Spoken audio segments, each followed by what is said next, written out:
Ngunduh mantu. Acara yang seharusnya menjadi acara bahagia di sebuah pernikahan menjadi sebuah tragedi yang mengerikan. Inilah ngunduh mayit. Piye iki Bu, aku wedi. Pasukan Doro Sasmono meh merene. Lasi ketakutan sambil memeluk ibunya yang juga sama-sama gemetar. Asap mengepul dari tungku dapur. Belum juga selesai memasak, Bu Darmiah kaget melihat anak perempuannya, Lasi, berlari-lari menuju rumah sambil menangis terseduh-seduh ketakutan. Dalam hati, Bu Darmiah sudah menduga, pasti semua ini ada kaitannya dengan Doro Sasmono, seorang pemuka desa kaya raya yang terkenal bengis. Doro Sasmono mempunyai seorang anak laki-laki bernama Cahyo. Berbeda dengan tabiat bapaknya yang buruk, Cahyo justru mempunyai sikap yang sopan dan lembut kepada siapa saja. Ia juga sosok pemuda yang gagah dan tampan. Tak ayal, ia menjadi bintang desa. Gadis-gadis menyukai Cahyo, namun mereka juga takut dekat-dekat dengannya karena bapaknya yang bengis. Tidak ada satupun gadis desa yang berani mendekatinya, kecuali satu gadis, yaitu Lasi.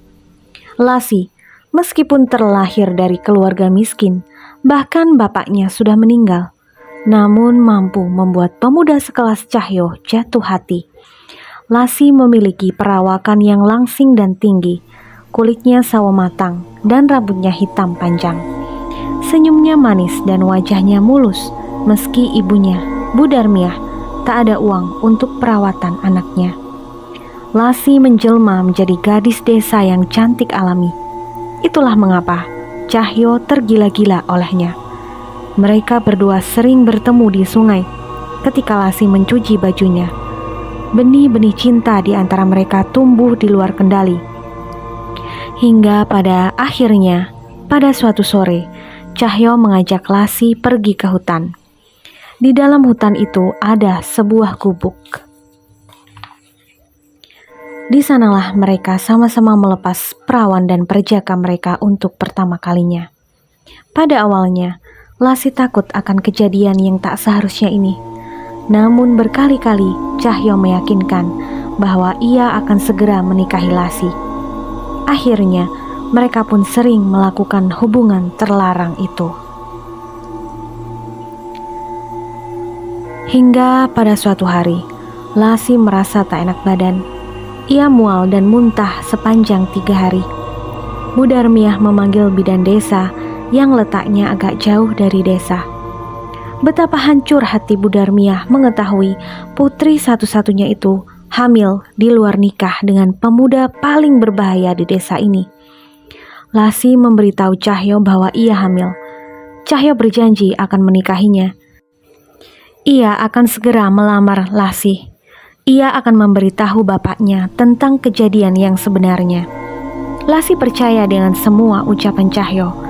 Mereka berdua menuju rumah Cahyo untuk meminta restu kepada Doro Sasmono. Namun, apa yang dikatakan oleh Doro Sasmono membuat hati Lasi sangat sedih. Doro Sasmono menyebut Lasi adalah lonte murahan dan dia tidak percaya jika bayi yang ada di perut Lasi adalah cucunya. Lasi mengancam akan menyebarkan berita ini ke seluruh desa. Lasi pun berlari menjauh. Cahyo hanya pasrah. Ia mendadak sama sekali tidak membela Lasi kali ini. Lasi terus berlari menuju rumahnya sambil menangis.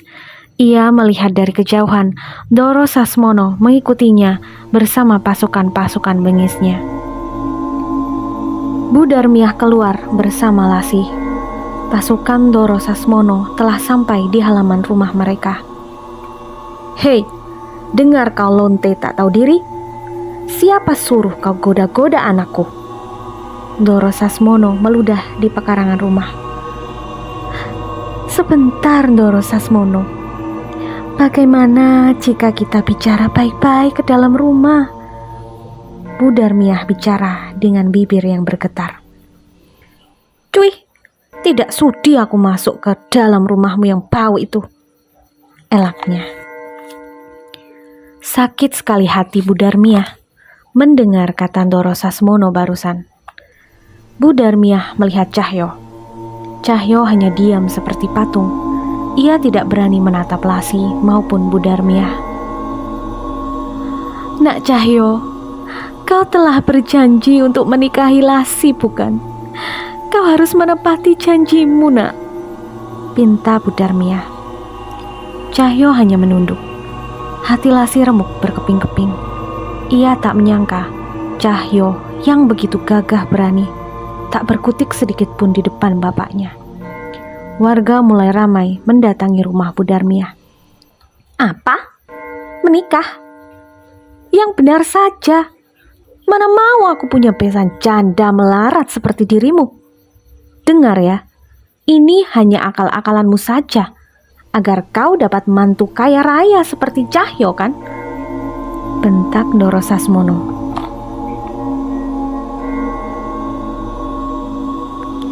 Semua orang terdiam. Bahkan Pak RT pun tak berani angkat bicara. Lasi melihat sekilas Cahyo yang sembari tadi tak berani menegakkan kepalanya. Ia berjalan menuju ke dalam rumahnya. Ia mendengar ibunya masih teguh membelanya dari Ndoro Sasmono. Tanpa sepengetahuan mereka semua, Lasi telah memotong urat nadi tangannya dengan pisau dapur yang baru saja digunakan ibunya untuk mengiris tempe. Kejadian bunuh diri Lasi menjadi topik hangat perbincangan di seluruh desa. Namun, tidak ada satupun warga yang berani berbincang-bincang secara terbuka. Mereka semua takut pada Ndoro Sasmono. 1 tahun telah berlalu dari tragedi bunuh diri Lasi.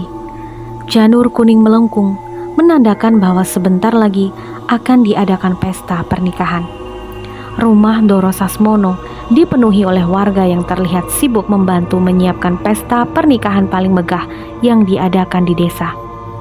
Terlihat Ndoro Sasmono dengan bangganya berjalan ke sana kemari, menyuruh-nyuruh utusannya untuk membantu. Tawarnya sanak saudara keluarga Ndoro Sasmono pecah di ruang keluarga.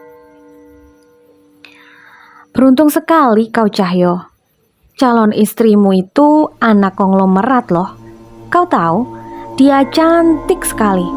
Apalagi dia juga anak tunggal sepertimu, kata bibinya. Cahyo tersenyum sumringah.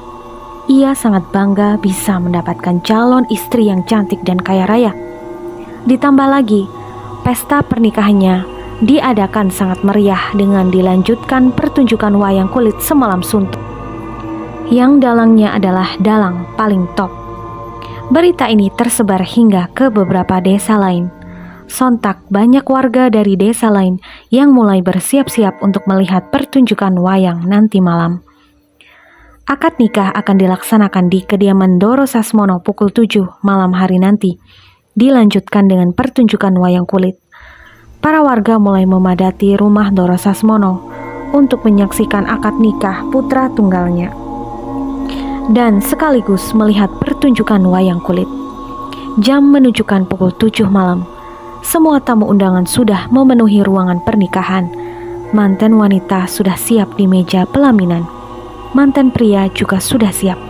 Penghulu menikahkan Cahyo dan pengantinnya tanpa kendala.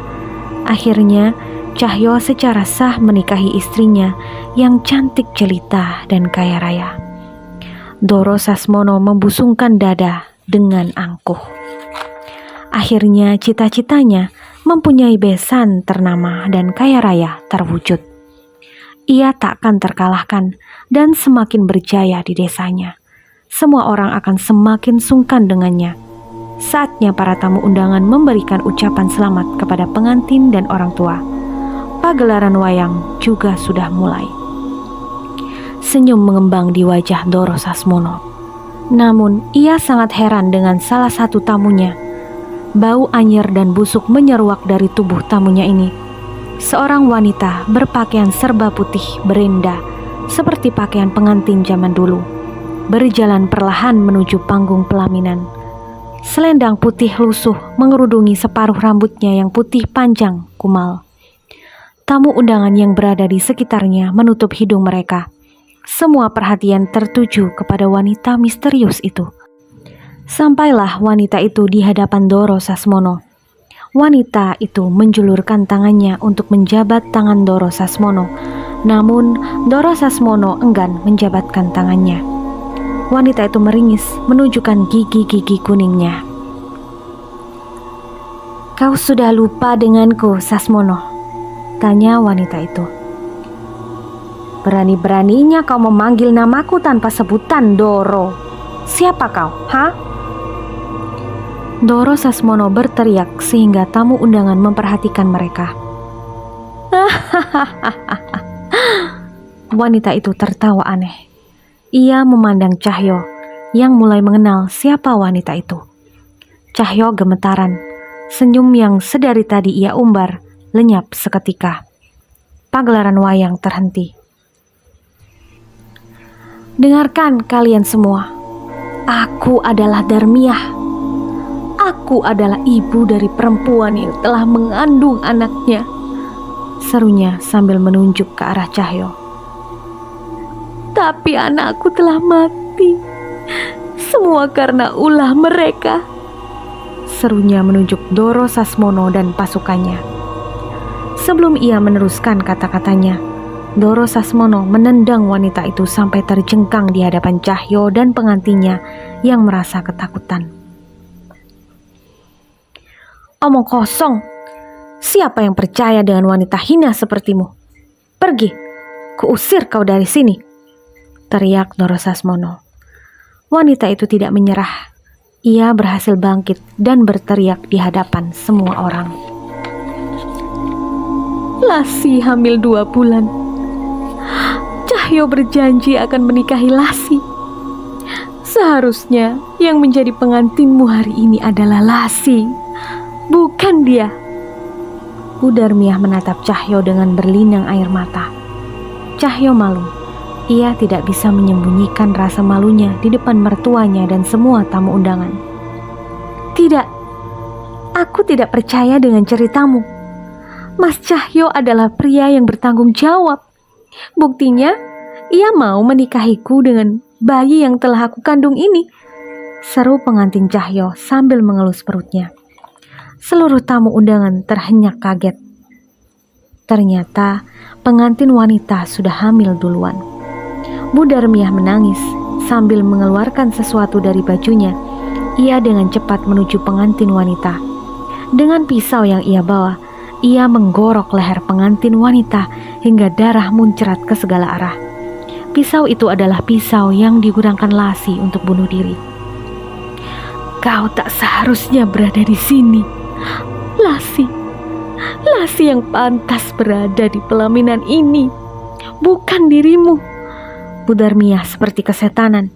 Sekali lagi ia menggorok leher pengantin wanita itu dan mendorongnya jatuh. Seluruh tamu undangan gempar. Pasukan Doro Sasmono berhasil memegangi Bu Darmiah. Mereka siap mengeksekusi Bu Darmiah dengan pisau yang tadi dia pakai. Jeritan membahana di pelaminan. Cahyo memangku pengantin wanitanya yang sekarat. "Bunuh dia!" seru Doro Sasmono. Angin berembus kencang. Tiba-tiba gamelan dari pertunjukan wayang berbunyi dengan sendirinya. Para pemain karawitan melonjak kaget dan lari tunggang langgang dari panggung. Angin semakin berembus kencang menimpa para tamu yang hampir semua ketakutan. Suara gamelan semakin berbunyi keras. Tiba-tiba pengantin wanita yang telah mati itu menggerakkan kepalanya. Kemudian ia terhuyung-huyung berdiri sempoyongan. Lehernya meneteskan banyak darah. Tidak ada orang yang menyadarinya kecuali Cahyo. "Sayang, kamu tidak apa-apa. Kamu bisa berdiri?" tanya Cahyo sembari memegangi istrinya. Di tengah kekalutan itu, perlahan Cahyo berjalan mengikuti langkah istrinya yang terseok menuju panggung pertunjukan wayang.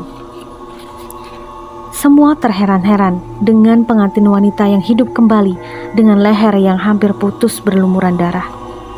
Pengantin itu berbisik di telinga Cahyo. "Aku Lasi, Mas Cahyo. Apa aku hari ini cantik?" bisiknya. Cahyo terkejut setengah mati, lalu mundur beberapa langkah. Hantu Lasih merasuki mayat pengantin wanita yang telah mati itu. "Bunuh dia, cepat!" Doro Sasmono menyuruh pasukannya segera menebas leher Budarmiah. Akhirnya, Budarmiah tergeletak lemah sambil darah bercucuran di lehernya. Matanya melihat ke arah Hantu Lasih. Hantu Lasih murka. "Tidak, Ibu!" Dengan amarah yang memuncak, ia melayang menuju ke arah Doro Sasmono. Ia mencekik Doro Sasmono dan memutar lehernya hingga remuk. "Kau tak akan pernah bisa untuk ngunduh mantu Sasmono. Inilah balasan yang pantas untukmu. Ya, ngunduh mayit." Hantu Lasih melayang menuju ke arah Cahyo. "Mas Cahyo, kau tak pantas punya istri. Kau harus membujang selamanya." Jasad pengantin itu melayang-layang kemudian terjatuh di atas pelaminan. Semua orang menjerit, mencoba menolong, namun semua sudah terlambat. Suara gamelan sudah berhenti. Cahyo berubah menjadi seperti orang gila yang linglung seumur hidupnya. Tamat.